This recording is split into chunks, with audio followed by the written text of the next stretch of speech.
Muy bien, no se inquieten por nada. Vivimos muy inquietos, vivimos muy ansiosos muchas veces. Hoy pensaba que esa ansiedad o esa inquietud de tengo que resolver esto y queremos resolver todas las cosas, tiene que ver también con algo de orgullo, ¿sí? Porque a veces nosotros creemos que solamente dependemos de nuestras habilidades y de nuestra capacidad, pero cuando realmente nos ponemos en las manos de Dios, Dios hace cosas extraordinarias, sobrenaturales, y no podemos ni siquiera entender cómo pasaron, simplemente pasan, suceden. Así que hay que renunciar a todo eso que nos da a nosotros esa fortaleza para decir, no, yo lo resuelvo, yo puedo, yo soy capaz, y cambiarlo por, estamos en tus manos, Señor. Tú tienes el control, tú tienes el poder. De ti depende absolutamente todo, por eso es en tus manos. Y eso nos puede llevar a tener una condición distinta, diferente. No podemos depender de nosotros, porque si dependemos de nosotros, seguramente vamos a fracasar, vamos a tener circunstancias. Y nosotros tenemos que entender que nuestra vida es una vida espiritual y que la vida espiritual está enmarcada en luchas, y unas luchas muy fuertes. La palabra nos enseña que nosotros no libramos luchas con hombres, sino con autoridades, con potestades. Y esas luchas son determinantes, porque si yo entiendo que mi vida es una vida que libra una guerra espiritual, también tengo que entender que yo debo prepararme para librarla. Yo no puedo ir a la batalla desarmado, no puedo librar la batalla sin tener la condición óptima para poderme defender. Pero para eso tengo que renunciar incluso a habilidades mías, a cosas con las que yo determino que yo puedo, para poder decir, es en tus manos, Señor, es en tus manos que yo puedo librar esto. Una de las experiencias que estuve esta semana es que hay un amigo al que yo quiero mucho, ¿sí? A veces uno quiere a las personas y las personas ni siquiera dimensionan la forma como nos quieren. Uno muchas veces no sabe, o muchas veces uno mismo entiende el valor del amor a alguien en frente de una circunstancia particular, pero de alguna manera el enemigo entra y empieza a dañar y a dañar y a dañar hasta llegar al punto de colocarnos frente a frente. Pero en ese momento sentí en mi corazón, ¿esto qué es? Esto definitivamente le estamos haciendo caso al enemigo, como cuando tú peleas con tu hijo, o peleas con tu pareja y estás peleando por una bobada, empiezas a pelear por algo que no tiene sentido. Tú tienes que entender que no es una discusión, no es una diferencia realmente que tiene sentido, simplemente es un ataque. Entonces hablamos y dimos, oye, míralo, ahí está, ese enano nos quiere hacer discutir, quiere dañar, quitémosle toda la autoridad. Y me dijo, sí, tienes toda la razón. Nuestra guerra no es con seres de este mundo, y es quitarle el poder al enemigo sobre nuestras emociones, sobre nuestros pensamientos, sobre nuestras relaciones. Sobre todo quiere dañar las relaciones íntimas, las relaciones del corazón, las relaciones familiares. ¿Cuántos hogares acaban por tener discusiones tontas que se hubieran podido desarmar únicamente orando? Pero no se oró, se dejó, y entonces viene esa fuerza del enemigo aumentando en tu corazón únicamente para dañarte, que puede durar en tu corazón muchos años, porque a veces uno conoce a una persona y dice, yo soy divorciada, con dolor, ¿sí? Y tú le preguntas, ¿y hace cuánto te divorciaste? Porque uno piensa, eso fue hace 15 días, ¿no? Para ese dolor. Dice, hace 45 años. 45 años llena de dolor, 45 años llena de resentimiento, porque el enemigo trabaja en eso. Una oración hubiese bastado. Por eso, orar es muy importante, orar es definitivamente trascendental, porque orar es hablar con Dios y nosotros necesitamos hablar con Dios. Ahora, el mundo nos enseña a rezar. ¿Y qué es rezar? Repetir. Decir cosas y repetirlas y repetirlas y repetirlas, y muchas veces hay personas que las repiten sin ni siquiera comprender el peso, el fondo de lo que está diciendo. Pero hablar con Dios es diferente, porque tú buscas a Dios y le expresas lo que sientes, lo que estás viviendo, lo que sueñas, tus anhelos. Eso es una conversación, porque para hablar hay dos, y Dios siempre responde a su manera, pero siempre responde. Y cuando responde, trae una paz, trae un alivio, trae un gozo, es indescriptible, pero necesitamos hacerlo. Y no podemos hacer de la relación con Dios una relación de un WhatsApp, sí, porque decimos: Señor, tú sabes que te amo, ayúdame, bendíceme, cúbreme y líbrame de mis enemigos, amén. Más tarde te hablo más, Señor, tengo afán, pero tú sabes, sí. Y de repente vas a hacer algo y dices: Señor, aquí estoy, me guardas. Y esa no es una relación propia con Dios, porque Dios dice: me amarás por encima de todo, de todo, de todo, me amarás, ¿sí? Y dame ese nivel de importancia. Y para poder amar a Dios necesitamos tener tiempos con Dios, porque nadie ama a quien no conoce.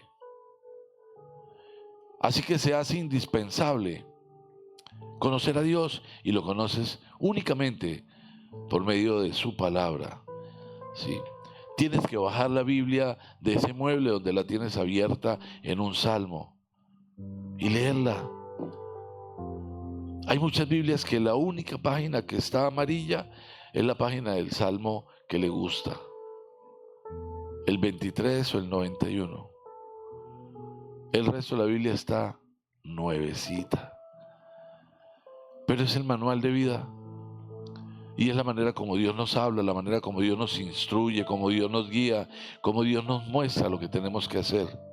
Así que se hace necesario que oremos, y quiero que hagamos una reflexión. ¿Quién era Jesús? Jesús era el Hijo de Dios, el mismo Dios, pero Jesús viene como Hijo de Dios y toma forma para poder librarnos, para salvarnos, para rescatarnos. Jesús. Y Jesús sabía quién era. Jesús sabía quién era.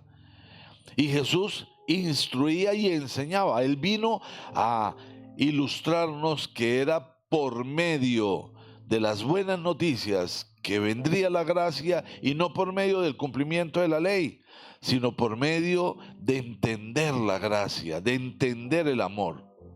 Pero aún Jesús, con toda su condición, Jesús oraba. Y yo quiero que pienses, ¿por qué si Jesús era Dios, también oraba? Porque Jesús decía: voy a ir más allá, a tener un tiempo de intimidad con papá. Y tenía tiempos de intimidad de horas, y se postraba y clamaba, pero nunca le dijo a Dios: Señor, haz mi voluntad. Siempre le decía: si puedes, si quieres, si puedes, quítame esto, pero no se haga mi voluntad, sino la tuya. Porque él sabía que la voluntad de Dios es buena, agradable y perfecta. Nosotros concebimos que Dios actúa cuando hace nuestra voluntad, y solo así, oh, qué bendición, estoy bajo bendición. Pero no, la voluntad de Dios es buena, agradable y perfecta, independientemente de la circunstancia que pase. Y nosotros debemos entenderlo. Pero Jesús, siendo Dios, oraba. Y al orar nos estaba enseñando que el camino para conectarnos con Dios es por medio de la oración. Es decir, de sentarse a hablar con Él. Y yo te invito a que busques un tiempo de intimidad. Quizás lo hacen todo el tiempo, pero voy a decir, para alguien que haya venido por primera vez y no conozca, busca un lugar privado donde nadie te vea. Siéntate y pide perdón.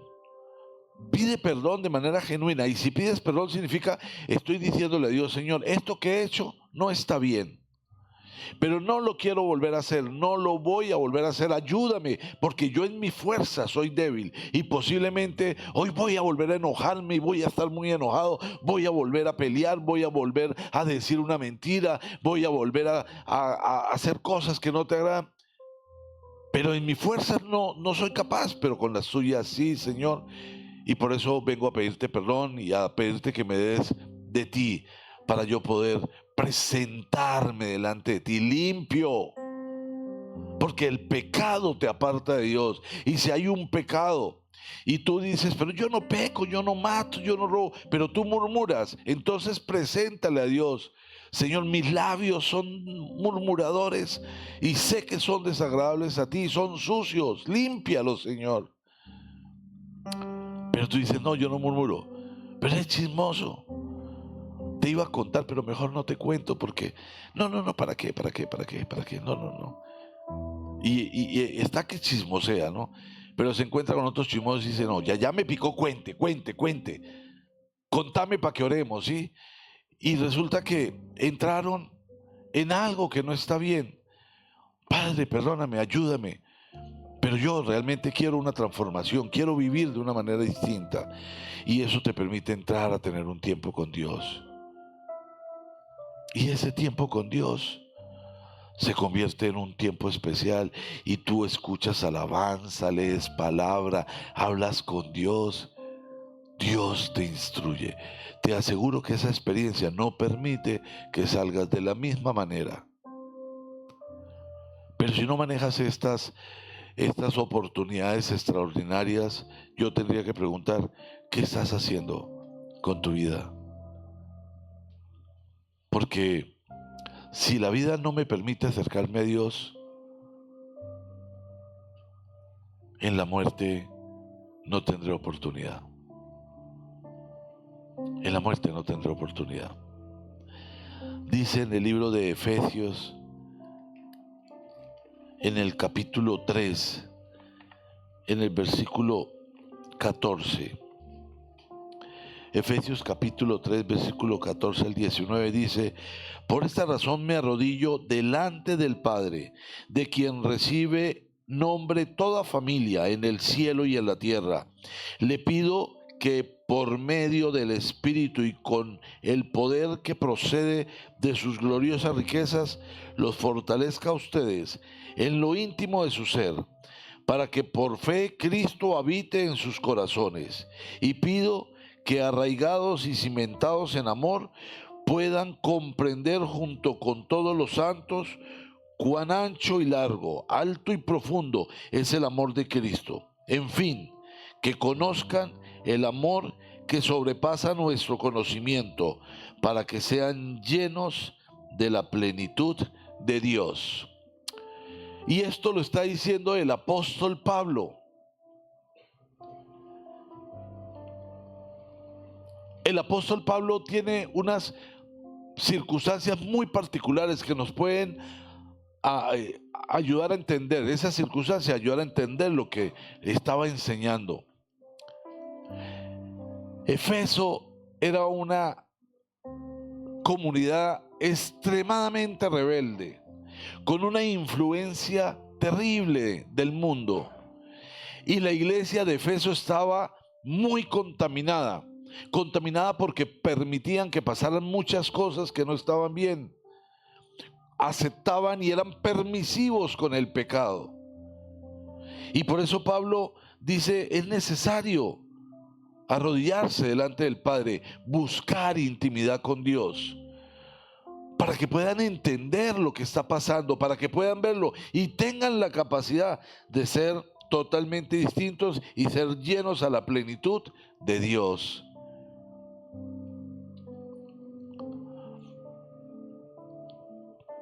El apóstol Pedro tiene diferencias teológicas profundas con el apóstol Pablo.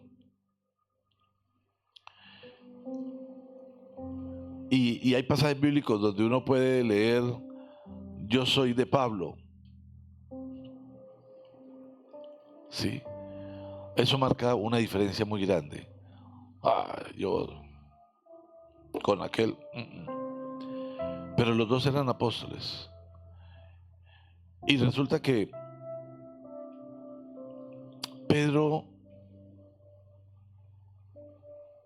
había andado con Jesús. Y Pedro en su mente decía: yo sí andaba con él. Pablo no. Eso es algo gráfico, estoy colocando pensando en la mente humana, ¿no? No quiere decir que Pedro lo haya hecho, para nada. Pero humanamente podría pensarlo. Pablo no conoció a Jesús. Era de una edad similar a la de Jesús. Es muy probable que quizás en algún momento se haya cruzado, pero él era perseguidor de cristianos. Él los perseguía. O sea, nunca creyó que fuese realmente el Mesías. Pero aun cuando no conoció a Jesús en carne, un día, camino a Damasco, se le presentó y le dijo: yo soy Jesús, a quien tú persigues. Y a partir de ese momento, Pablo cambió. Y hay un momento en que Pablo narra que fue llevado al tercer cielo, o sea, a la presencia. Él conoció a Cristo espiritual. Estuvo con él. Y la autoridad de Pablo. Pero nosotros también podemos hacerlo. Tú también puedes hacerlo. Y te aseguro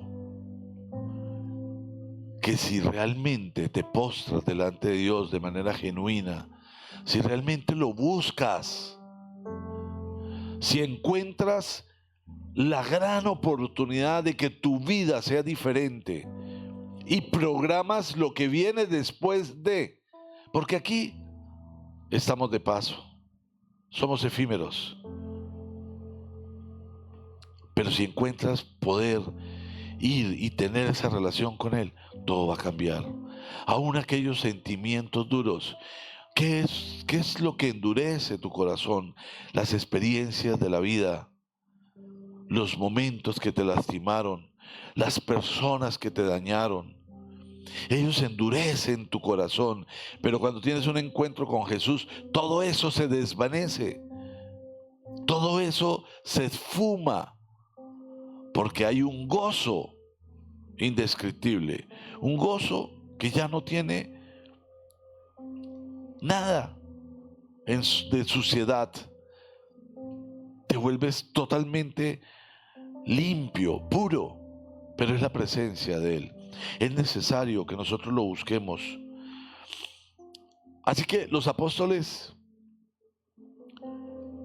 no tenían que preparar la prédica. Ellos nunca decían: voy a buscar la prédica. No. Ellos habían caminado con Jesús y habían visto todas las cosas. Ellos salían a contar. Pero nosotros hemos sido escogidos. La palabra dice que hemos sido escogidos. Y como escogidos, entonces debemos buscar tener ese encuentro. Porque ese encuentro es el que cambia todo. Ese encuentro es el que le da sentido a nuestra vida. Ese encuentro es el que elimina el orgullo, la soberbia. Es el que elimina toda actitud humana que quiere imponerse ante la actitud divina, que es el amor. Necesitamos ese encuentro con Dios, porque nosotros, por medio de ese encuentro, podemos hablar de Él. Y quiero que me acompañen un momento al libro de Apocalipsis en el capítulo 2, porque aquí hay algo que Dios está hablando sobre la iglesia de Efeso.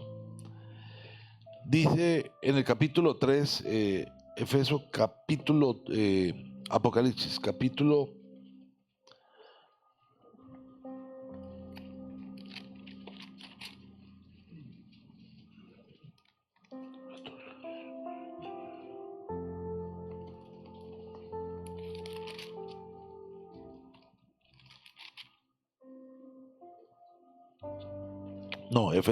2. Apocalipsis, perdón, capítulo 2, versículos 4 y 5. Perdón.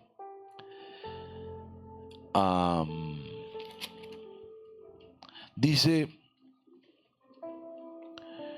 en el capítulo 2 de Apocalipsis, versículo 4, sin embargo, tengo en tu contra que has abandonado tu primer amor. Le está hablando a la iglesia de Efeso. Sin embargo, tengo en tu contra que has abandonado tu primer amor.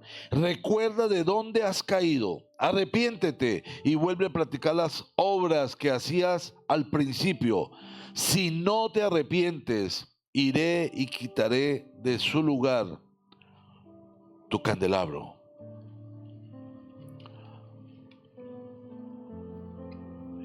No podemos permitir. Haz lo que sea. Quítame lo que quieras, pero no me quites el poder estar en tu presencia. Tengo en tu contra que has abandonado tu primer amor. Y se abandona el primer amor cuando no vives intimidad con Dios, cuando no tienes esos tiempos especiales. Mire, los tiempos colectivos son extraordinarios y en los tiempos colectivos vemos un mover del Espíritu Santo gigante, pero necesitamos tiempos de intimidad. Tócame, Señor, tócame. Yo te aseguro que aquel que tiene tiempos de intimidad con Dios, en su vida, su prioridad es Dios. En su vida, todo gira en torno a Dios.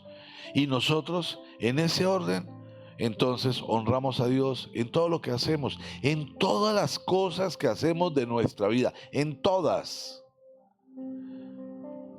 Y buscamos ser los primeros en todo lo que tenga que ver con Dios.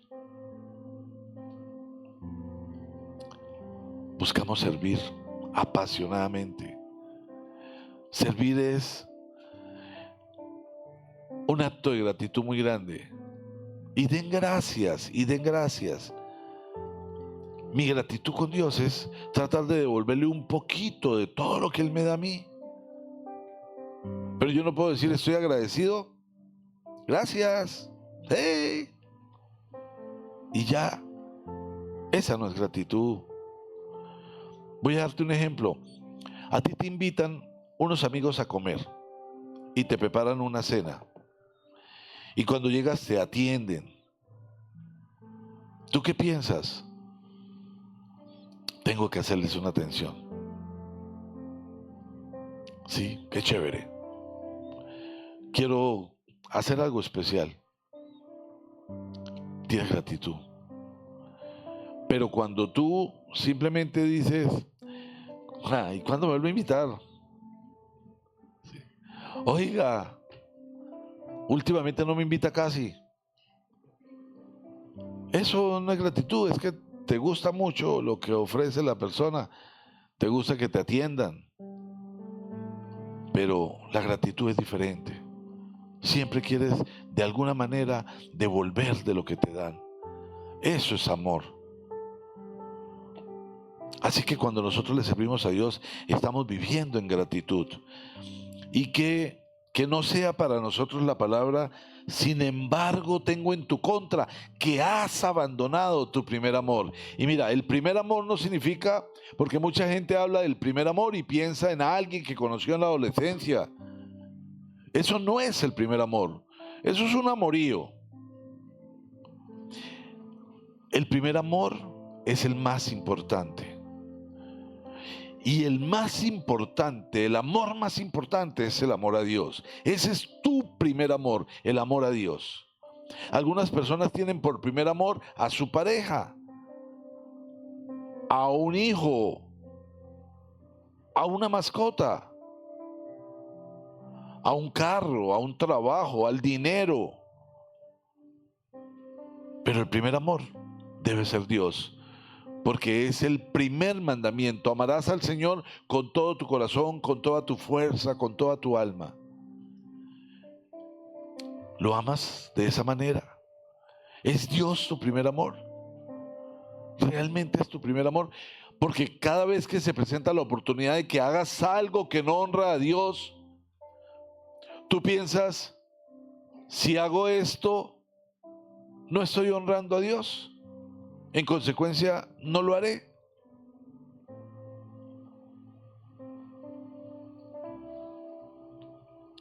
¿Es tu primer amor? ¿Qué estás haciendo con tu vida?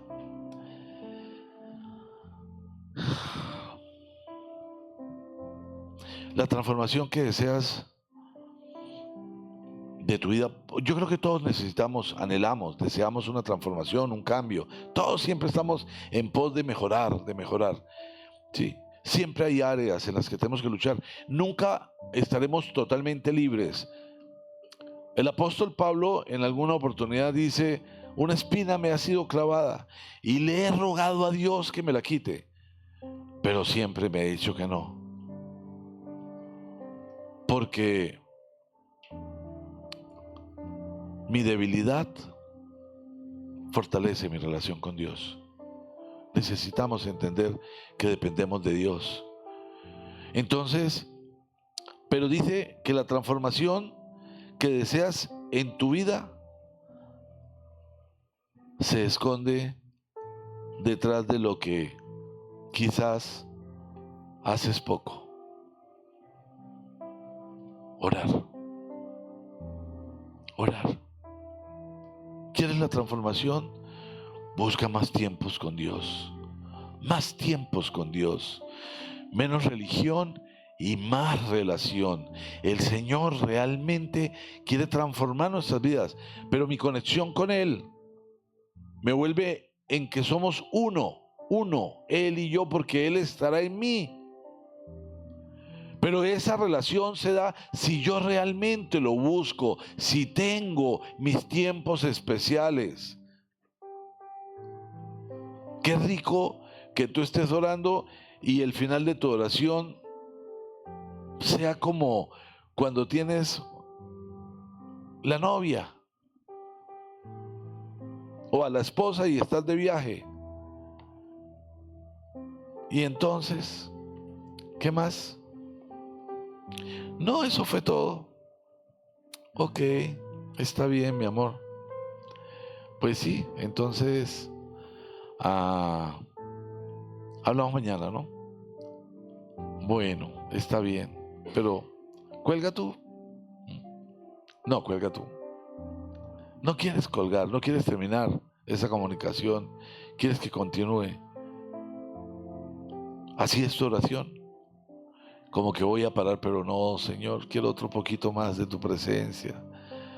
Anhelo estar más lleno de ti, porque me purifica, me limpia, me transforma, me cambia, me redime.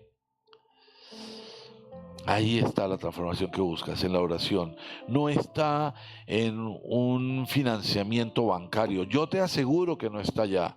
No está en un planteamiento distinto a la relación, en un cambio de horarios. Está en fortalecer la oración, el vínculo con Dios. Eso cambia todo. Acompáñenme, por favor, al primer libro de Reyes.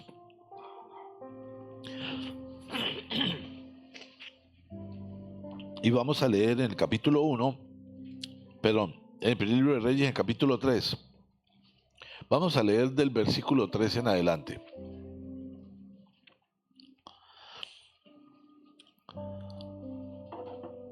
Primer libro de Reyes, capítulo 3, versículo 3. Aquí lo que estamos viendo tiene que ver con Salomón, que sucede a David. Y como Salomón sucede a David, pues está iniciando, y Salomón amaba al Señor y cumplía los decretos de su padre David. Sin embargo, también iba a los santuarios paganos para ofrecer sacrificios y quemar incienso. Como en Gabaón estaba el santuario pagano más importante, Salomón acostumbraba a ir allá para ofrecer sacrificios. Allí ofreció 1000 holocaustos, y allí mismo se le apareció el Señor en un sueño y le dijo: pídeme lo que quieras. Y hagamos una pausa. Piensa en que tienes un tiempo de intimidad con Dios y Dios te dice: pídeme lo que quieras. No te está hablando Donald Trump, te está hablando Dios. Todo, o sea, la vida, la muerte, las riquezas, todo es de Él. Y que Dios te diga: pídeme lo que quieras, pídeme. Bueno, Salomón respondió: tú trataste con mucho amor a tu siervo David, mi padre, pues se condujo delante de ti con lealtad, justicia y con un corazón recto. Y como hoy se puede ver, has reafirmado tu gran amor al concederle que un hijo suyo lo suceda en el trono.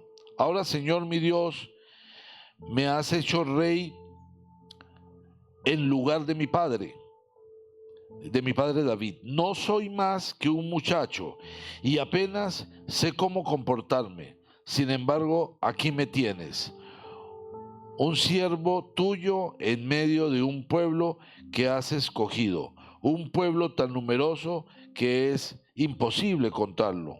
Yo te ruego que le des a tu siervo discernimiento para gobernar a tu pueblo y para distinguir entre el bien y el mal. De lo contrario, ¿quién podrá gobernar a este pueblo tuyo? ¿Qué le pides a Dios? ¿Cuáles son tus peticiones? Podríamos hoy descubrir que nuestras peticiones tienden a ser egoístas. Dame discernimiento, dame sabiduría.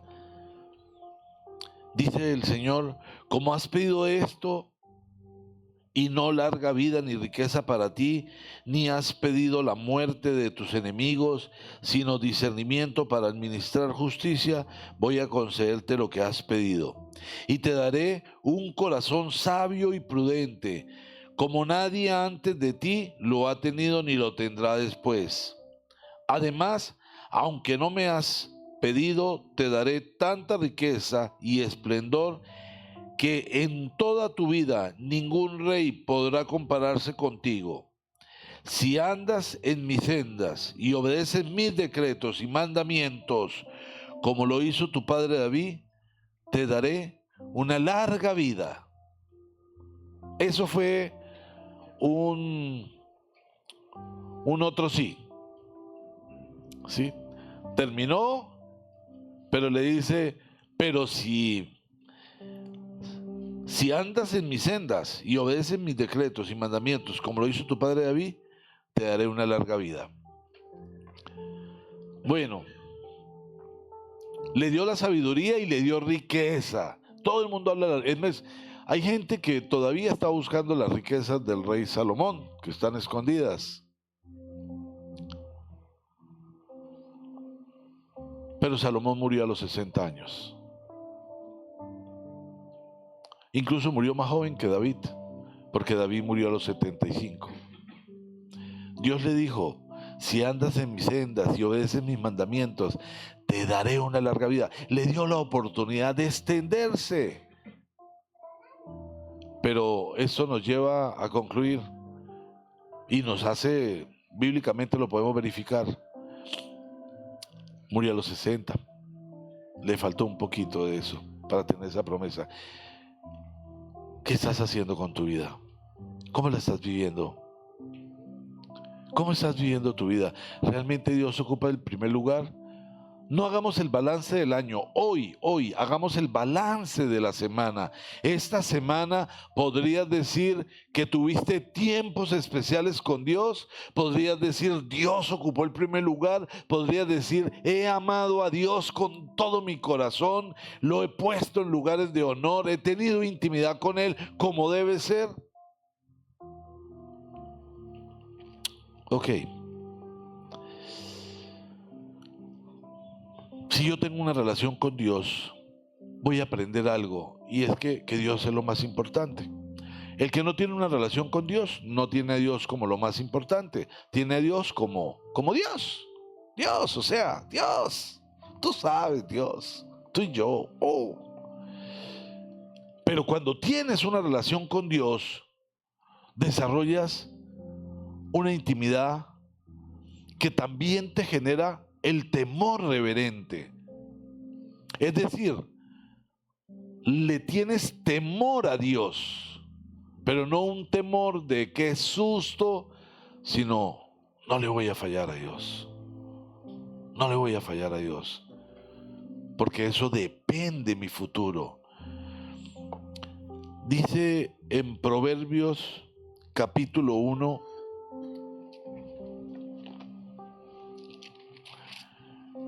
en el versículo 7.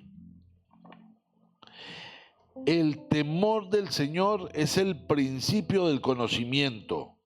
Los necios desprecian la sabiduría y la disciplina. El temor del Señor es el principio del conocimiento. Sentir temor de Dios, saber que lo que estás haciendo está mal y hacerlo, significa que no tienes el temor de Dios. Y Dios quiere que tengas ese principio, porque ahí nace y se fortalece. Y en Proverbios capítulo 9, dice en el versículo 10, el comienzo de la sabiduría es el temor del Señor. Empiezas a ser sabio cuando temes a Dios. Pero no el temor de que me va a destruir, el temor de que no le voy a fallar. Mi relación con Dios debe ser poderosa. Nada te puede hacer presumir más que seas el pueblo de Dios, que seas el amigo de Dios.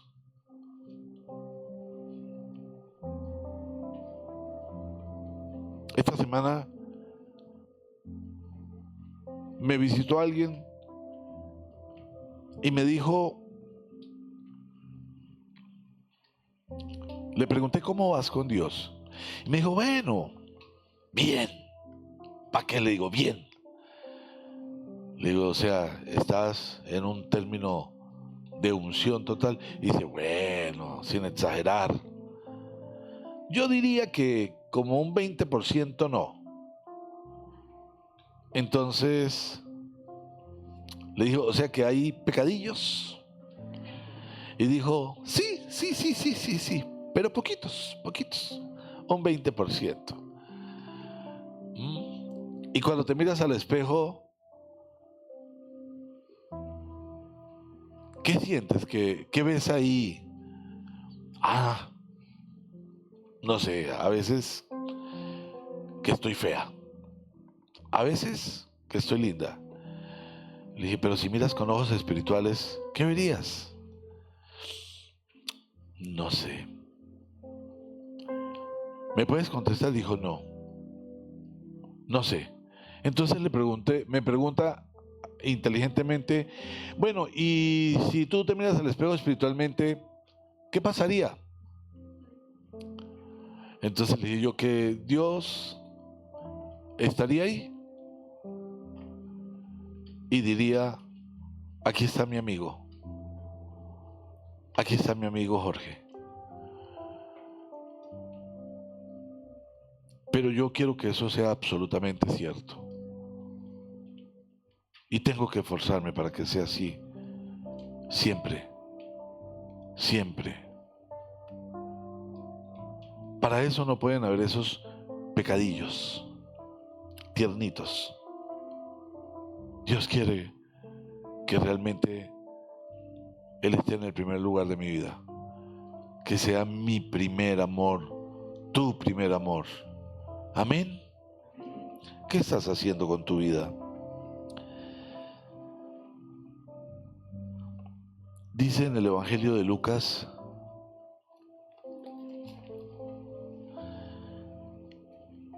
en el capítulo 12, versículos 4 y 5, dice: a ustedes, mis amigos, les digo que no teman de los que matan el cuerpo, pero después no pueden hacer más. Les voy a enseñar más bien a quién deben temer. Teman al que después de dar muerte tiene poder para echarlos al infierno.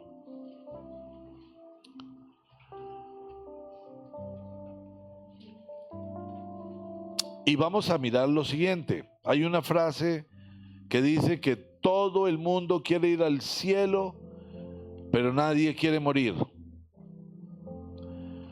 Pero muchos de los que quieren ir al cielo quizás jamás lleguen a conocerlo, aún creyendo que van a conocerlo. Peor aún yendo a las iglesias. Se necesita que le demos a Dios ese primer lugar. Se necesita que entendamos que es lo más importante. Se necesita que tengamos esa relación con Dios, que entendamos que los tiempos son complejos y que nosotros de nuestra vida debemos hacer el puente para llegar a la eternidad con Él. Vivimos muy preocupados por las cosas que hace el hombre. Debemos ocuparnos de nuestra relación con Dios. Es lo definitivo, es lo trascendental. Y en el libro, en la carta a Santiago,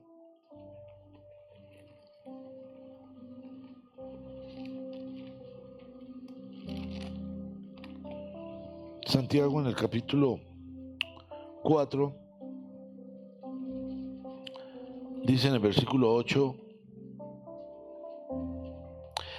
acérquense a Dios y Él se acercará a ustedes.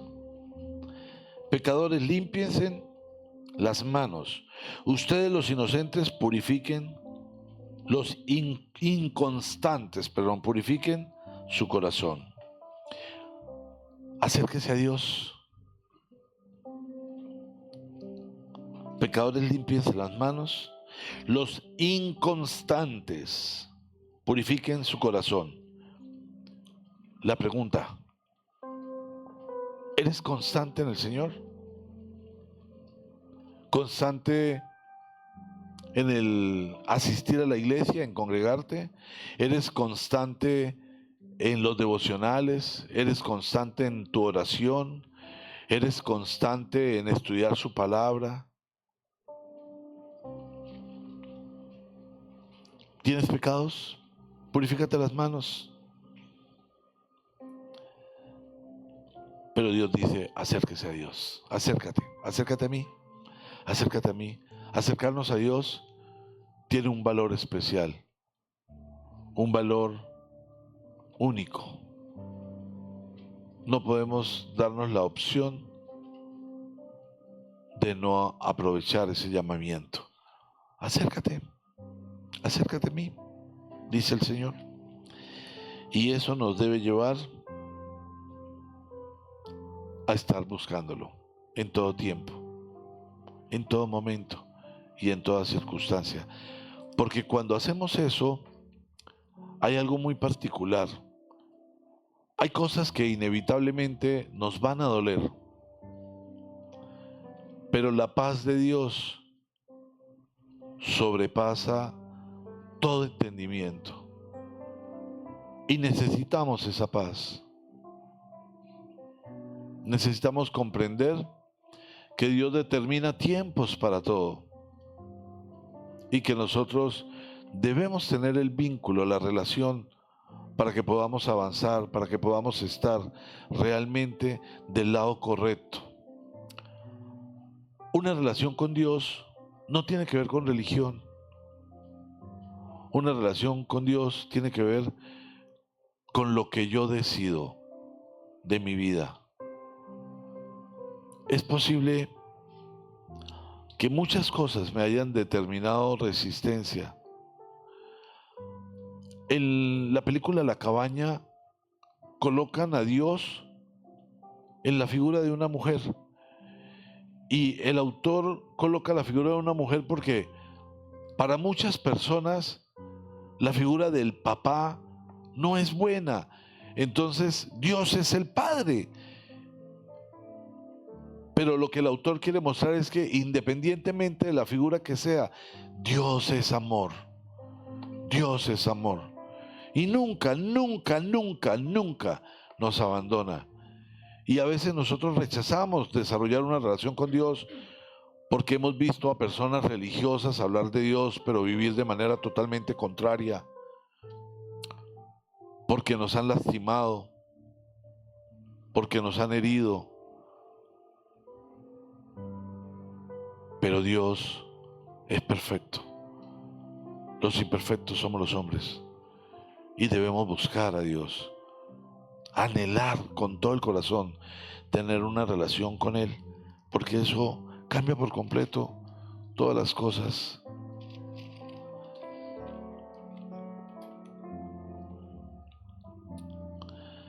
Dice en la carta a Santiago, en el capítulo 5, en el versículo 17, Elías era un hombre con debilidades como las nuestras. Puedes resaltar eso en tu Biblia. Era un hombre con debilidades como las nuestras. Con fervor oró que no lloviera, y no llovió sobre la tierra durante 3 años y medio. Volvió a orar y el cielo dio su lluvia a la tierra y la tierra produjo frutos. Un hombre común y corriente le pidió a Dios que no lloviera. Tú y yo somos común y corrientes. Si tenemos una relación con Dios, podemos clamar. Clama a mí y yo te responderé, dice la palabra. Clama a mí. Necesitamos mejorar nuestra relación con Dios. ¿Qué estás haciendo con tu vida? ¿La estás aprovechando? ¿Estás permitiendo que los afanes, los corre-corres, la cotidianidad, el anhelo de conseguir dinero o de pagar deudas, o el anhelo de un estatus, o muchas otras cosas, te mantengan apartado de Dios? Si miraras en el balance, ¿qué prefieres? ¿Un paseo o Dios? ¿Qué prefieres? ¿Un trabajo o Dios? ¿Qué prefieres? ¿Un evento social o Dios? Y muchas otras cosas, ¿no? Quizás si hicieras ese balance, vas a descubrir que sin darte cuenta has preferido, has escogido lo contrario a Dios, y no tomas en cuenta que Dios es el que provee todo, que de Él viene todo. Él dice que Él nos da, pero también dice, de un soplo lo disipo todo. Él puede hacer y todo se vuelve nada. ¿Qué estás haciendo con tu vida? ¿Sigues en los afanes? ¿Has abandonado tu primer amor? Pues el Señor hoy te está diciendo, vuelve a casa, ven acá, búscame, búscame, ten intimidad conmigo, porque mis planes son de bienestar y no de calamidad. Yo haré cosas extraordinarias contigo.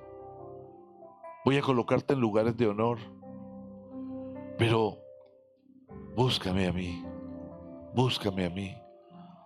de manera genuina. ¿Qué estás haciendo con tu vida? Padre, te damos gracias. Te damos gracias esta mañana, Señor, por tu infinito amor. Te damos gracias, Señor, por estar en nuestras vidas. Te damos gracias porque aún a pesar de toda circunstancia, si mi mirada está puesta en ti, Señor, la circunstancia nunca será mayor que nosotros. Gracias, Señor, porque nos muestras tu amor y tu fidelidad. Gracias, Señor, porque tu palabra nos confronta, pero nos hace hacer una evaluación de qué estamos haciendo con nuestra vida, si realmente te estamos dando ese primer lugar, si el protagonista en todo definitivamente eres tú, Señor. Padre, yo te ruego hoy que los egos, que el orgullo, que todo sentimiento que no sea del cielo sea arrancado de nuestros corazones, para que podamos servirte, para que podamos mirarte, para que podamos pedirte perdón de manera genuina, con la voluntad absoluta de cambio, para que nuestra relación no sea una relación muy buena al 80%, Señor.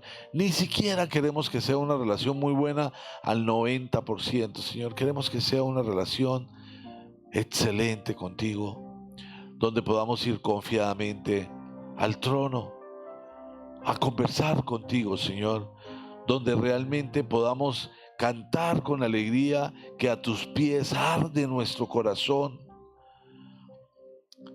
que podamos decirte que estamos desesperados por ti, Señor, anhelando tiempos contigo, que nuestra vida tenga un sentido espiritual, que el temor al hombre, el temor a la escasez, el temor a los conflictos se esfume, porque el único temor que queremos tener en nuestro corazón es el temor reverente a ti, Señor. Padre, yo te ruego que bendigas cada persona que esta mañana ha dispuesto su vida y su corazón para venir a escucharte. Yo te doy gracias, Señor, por ellos. Y te ruego, Padre, que los bendigas, que toques cada corazón, que tu Espíritu Santo se mueva con tal poder, Padre amado, que nadie pueda salir de este lugar de la misma manera como ha entrado, sino que hoy tome decisiones trascendentales, decisiones de recuperar el primer amor a ti, Señor, y que nada lo pueda sacar de ese lugar, porque todos anhelamos estar pegados a ti, Señor, llenos del fuego del Espíritu, y que nunca, nunca sea quitada, Señor, la luz que tú colocas sobre nuestras vidas. Padre, gracias por esta mañana, Señor. Gracias por este tiempo, Señor. Y yo te ruego, Padre Santo, que si hay alguien en este lugar que hoy quiera decirte, Señor, yo necesito cambiar el rumbo de mi vida.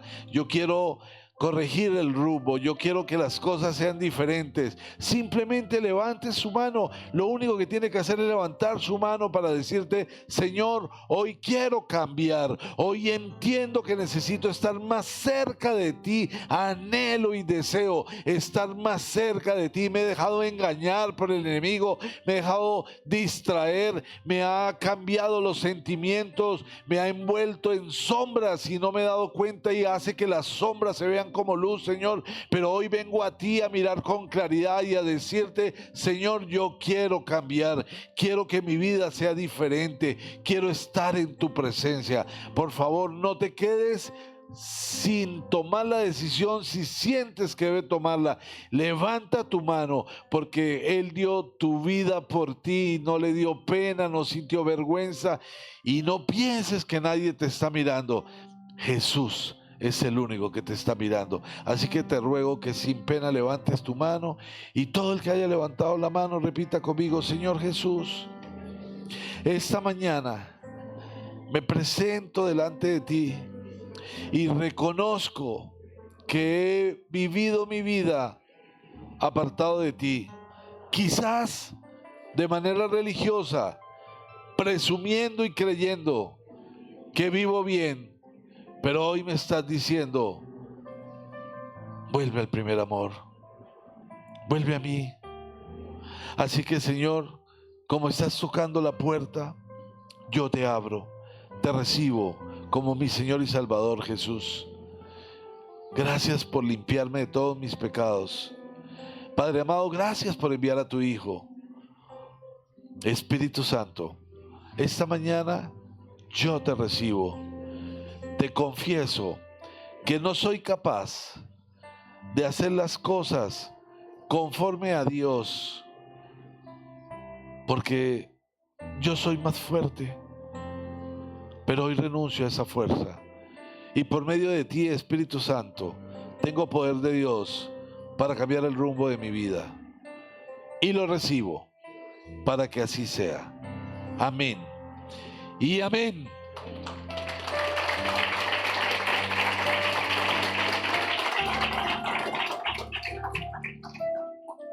Muy bien, iglesia. Démosle un aplauso a Dios. ¡A Dios!